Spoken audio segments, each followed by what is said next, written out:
Bonjour à tous et bienvenue dans ce nouveau numéro de Cap Amérique. Au sommaire cette semaine, les violences au Proche-Orient contraignent le président Joe Biden à se réinvestir dans la résolution du conflit israélo-palestinien. Le président américain a essuyé de nombreuses critiques émanant de l'aile gauche du Parti démocrate. En Argentine, 42% de la population vit sous le seuil de pauvreté. La crise économique préexistante au Covid-19 a encore été accentuée par la pandémie. Reportage à suivre à Buenos Aires. Et puis on se changera un peu les idées en fin de magazine en partant à la découverte du parc national de Zion dans l'Utah, de sa nature sauvage et de ses impressionnants canyons. Aux États-Unis, Joe Biden est donc pressé par l'aile gauche du Parti démocrate de s'impliquer davantage dans la résolution du conflit au Proche-Orient. Jusque-là, c'était plutôt la question du nucléaire iranien qui était le chantier prioritaire de la politique étrangère de l'administration Biden. Mais le regain de violence entre Israéliens et Palestiniens le force à revoir ses priorités. Florent Roudou. Le président Biden le répète à l'envi depuis son arrivée à la Maison-Blanche. Il veut rompre avec l'ère Trump et axer sa diplomatie sur les droits de l'homme. Un message reçu 5 sur 5 par l'aile progressiste de son parti. Une aile gauche démocrate qui se dit scandalisée par le sort réservé aux Palestiniens en Israël et dans les territoires.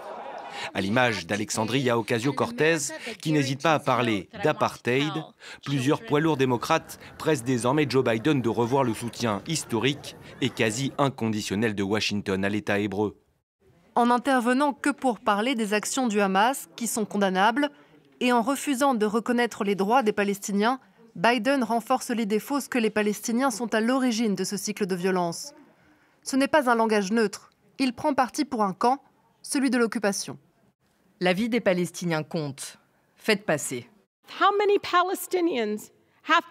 12 mai, une vingtaine d'élus démocrates à la Chambre ont demandé au secrétaire d'État Anthony Blinken de faire pression sur Israël afin d'empêcher l'expulsion de près de 2000 Palestiniens du quartier de Sherjara à Jérusalem-Est. Pour Joe Biden, favorable à une solution à deux États, c'est donc un jeu d'équilibriste entre l'aile gauche et celle plus centriste de son parti, le tout en évitant d'ouvrir un nouveau front avec le camp républicain résolument pro-israélien. Cette aile gauche au sein du Parti démocrate est aujourd'hui représentée par des jeunes, par des femmes, par des personnes issues de l'immigration de couleur qui ont participé massivement à la défaite de Donald Trump. Et puis il y a les élections partielles au niveau législatif. Donc il faut aussi pour Joe Biden, il lui faut une majorité. Il a besoin donc de ne pas froisser cette aile progressiste-là. Envoi d'un émissaire dans la région, blocage à l'ONU de toute déclaration commune appelant à la fin des violences, Joe Biden joue la carte de la prudence et n'a pour l'heure présenté aucune feuille de route pour sortir du conflit. Ultra sensible, ce dossier israélo-palestinien était pourtant loin d'être une priorité en début de mandat. Mais Joe Biden le sait, l'escalade meurtrière entre Israël et le Hamas l'a imposé à son agenda. Et toujours aux États-Unis, la Cour suprême va se pencher à nouveau sur le droit à l'avortement. La plus haute juridiction du pays a accepté d'examiner une loi du Mississippi limitant l'accès à l'IVG dans cet État. Explication d'Inès Olagaray avec Catherine Viette. C'est un moment que les militants contre l'avortement attendaient depuis longtemps. La Cour suprême a accepté de saisir un recours d'une loi dans l'État du Mississippi qui veut interdire les IVG à la 15e semaine de grossesse, même en cas de viol ou d'inceste. Cette décision inquiète vivement les défenseurs du droit à l'avortement. La situation est alarmante. La Cour suprême vient juste d'accepter d'étudier un texte qui, sans aucun doute, bafoue près de 50 ans de ses propres décisions. En 1973, la Cour suprême a reconnu l'avortement comme un droit constitutionnel, à travers un arrêt emblématique baptisé Roe versus Wade. Ce texte précise que l'IVG est possible aux États-Unis tant que le fœtus n'est pas viable, c'est-à-dire jusqu'à environ 22 semaines de grossesse. Depuis, plusieurs États conservateurs ont adopté des lois pour restreindre l'accès à l'avortement. À chaque fois, ces textes ont été invalidés. Alors cette décision d'étudier la loi du Mississippi marque un virage au sein de l'institution. Désormais, 6 des 9 juges sont conservateurs. L'arrivée de Brett Kavanaugh en 2018 et d'Amy Coney Barrett en 2020 a encouragé les militants anti-IVG à multiplier les propositions de textes dans l'espoir de voir la Cour se saisir du sujet. De son côté, la Maison-Blanche est bien décidée à défendre le droit à l'avortement. Ces 4 dernières années, des droits fondamentaux comme le droit à l'assurance santé, le droit de choisir ont été réduits et violemment attaqués, y compris par des lois draconiennes au sein de certains États. Le président et la vice-présidente sont déterminés à garantir à chaque Américain l'accès à l'assurance santé, y compris les soins liés à la reproduction. Le président soutient l'inscription de Roe versus Wade dans la loi fédérale. La Cour suprême examinera la loi du Mississippi à partir d'octobre. Si elle rend une décision favorable, cela pourrait ouvrir la voie aux autres États conservateurs pour limiter les IVG.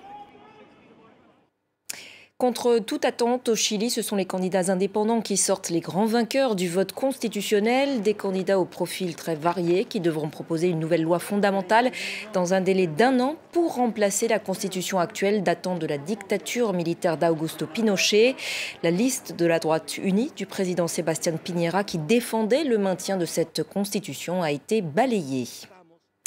En Argentine maintenant, le pays est plongé dans une profonde crise économique préexistante au Covid-19 mais accentuée encore par la pandémie. Aujourd'hui, 42% de la population vit sous le seuil de pauvreté. La petite classe moyenne doit souvent recourir au système D, alors certains deviennent même cartoneros, ces travailleurs informels qui fouillent dans les poubelles à la recherche de matériaux recyclables. C'est un reportage à Buenos Aires de Mathilde Guillaume et Mathias Moussa. Nicolas et sa compagne Maria faisaient partie de la petite classe moyenne argentine.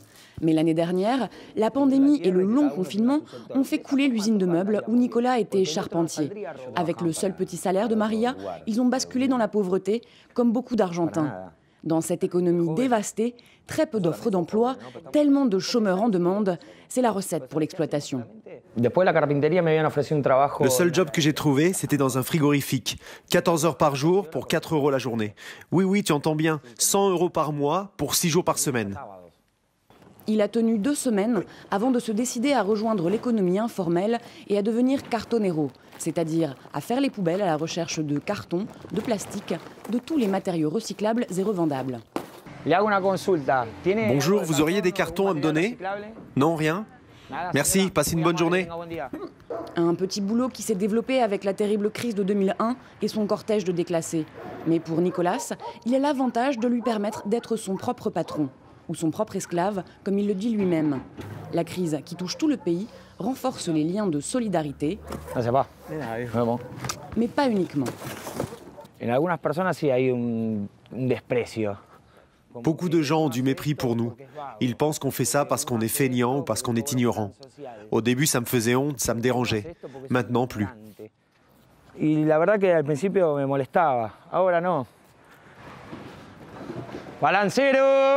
centimes d'euros le kilo de carton ramassé, 1 centime celui de verre. Ça n'est pas lourd et encore, ces prix sont ceux obtenus grâce à l'une des nombreuses coopératives de cartoneros qui suppriment les intermédiaires et se battent pour offrir les meilleures conditions possibles à ces travailleurs informels. Une organisation qui s'est construite depuis la crise de 2001. C'est à cette époque que Mathias a commencé à être cartonero. Il avait 12 ans. À l'époque, c'était sauvage, c'était chacun pour soi. Maintenant, on a appris à se serrer les coudes, à se battre pour nos droits. Si les cartoneros n'ont jamais cessé d'exister en Argentine, cette nouvelle crise économique pousse des milliers de personnes à venir grossir leur rang chaque mois.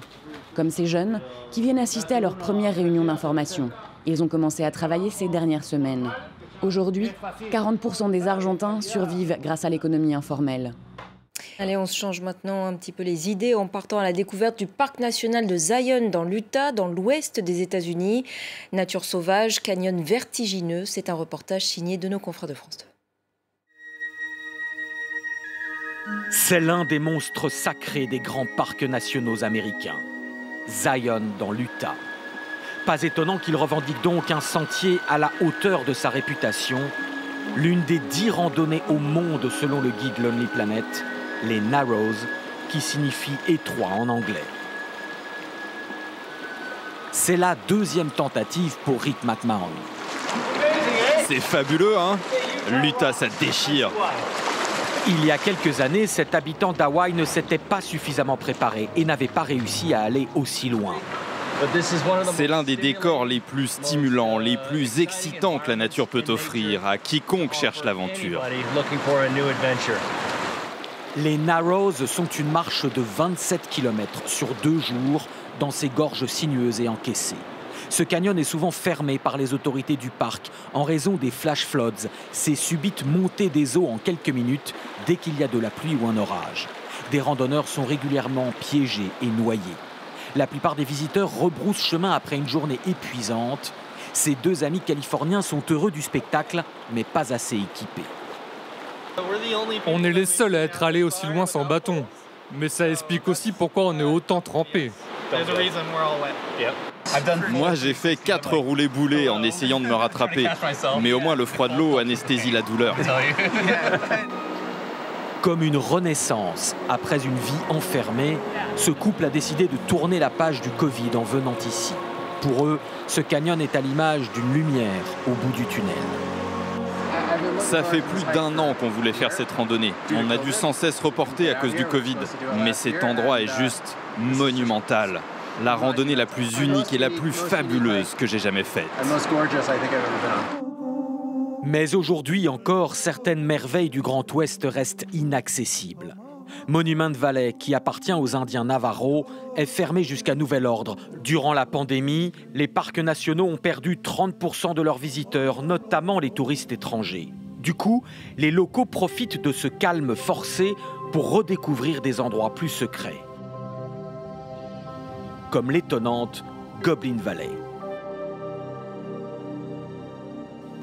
Cette famille de Salt Lake City vient pour la première fois dans ce lieu où Hollywood a tourné plusieurs films de science-fiction. J'ai l'impression d'être sur Mars, comme si on était sur une planète différente. Ça paraît irréel, c'est incroyable et féerique. Le soir venu, d'autres visiteurs se tournent vers les étoiles. Profitant du calme et d'un des ciels les plus profonds d'Amérique, les photographes astronomes viennent superposer ces rochers fantastiques sous le cœur de la Voie lactée. Et c'est la fin de ce numéro de Cap Amérique. Merci à tous de l'avoir suivi. Vous pouvez le retrouver également sur notre site internet www.france24.com. Restez avec nous sur France 24.